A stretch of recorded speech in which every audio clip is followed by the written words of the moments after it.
पुढची बातमी आहे गुंगी गुडिया यावरून सुरू झालेल्या आरोप प्रत्यारोपांची। महाराष्ट्र काँग्रेसने उपमुख्यमंत्री सुनेत्रा पवार यांना गुंगी गुडिया असं म्हणाले आणि टीका केलेली आहे। बीडमधल्या पत्रकार परिषदेमधला एक व्हिडिओ पोस्ट करत काँग्रेसने धनंजय मुंडे बीडचे हुकुमशहा असा सवाल उपस्थित करत सुनेत्रा पवार अजून किती दिवस गुंगी गुडिया बनून राहतील अशा शब्दांमध्ये टीका केली। या एक्स पोस्टवरून आता काँग्रेसवरती देखील जोरदार टीका व्हायला सुरुवात झालेली आहे।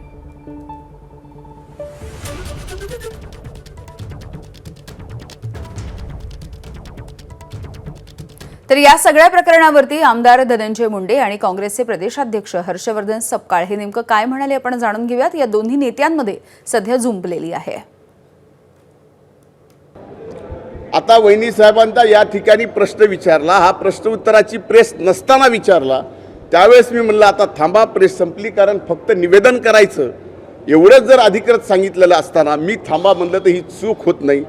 तर इथं धनंजय मुंडेची हुकुमशाही, अरे मी 2.5 वर्ष झालं एक ब्र शब्द ना माध्यमांवर बोलतोय ना तुमच्या समोर येतोय, तुम्ही किती मागं लागलात तरी मी बोलत नाही। आज मी कुठल्या तिथं मंत्रिपदावर नाही, मी फक्त आमदार आहे, तरी सुद्धा आमदार म्हणून मी हुकुमशाह। जी ट्विट आम्ही जे केलं त्यामध्ये पत्रकार प्रश्न विचारतात आहे,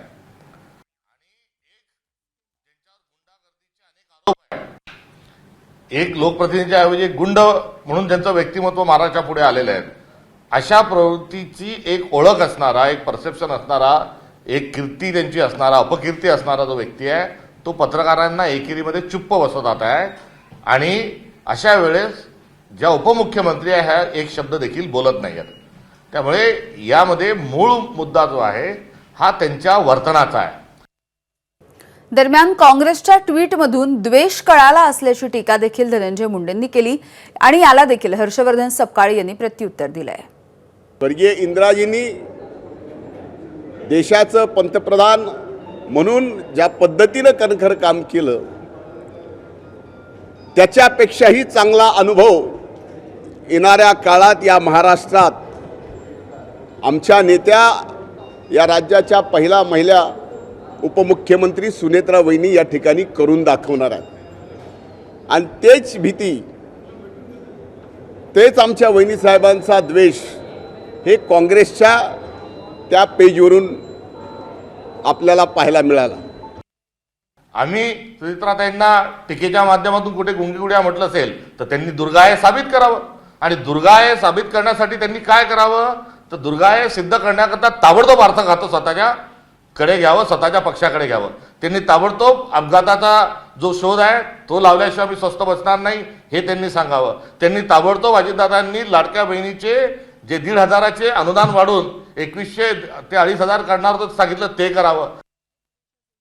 सुनेत्रा पवार यांच्याविषयी बोलत असताना काँग्रेसला लाज वाटली पाहिजे अशी प्रतिक्रिया उपमुख्यमंत्री एकनाथ शिंदे यांनी दिली आहे। काँग्रेसला हे शब्द वापरताना थोडी तरी मनाची नाही तर जनाची तरी वाटली पाहिजे। एका या राज्याच्या पहिल्या महिला उपमुख्यमंत्री सुनेत्राताईंच्या बद्दल अशा प्रकारचे अपशब्द काढणं म्हणजे या महाराष्ट्रातल्या तमाम आमच्या लाडक्या बहिणींचा अपमान आहे।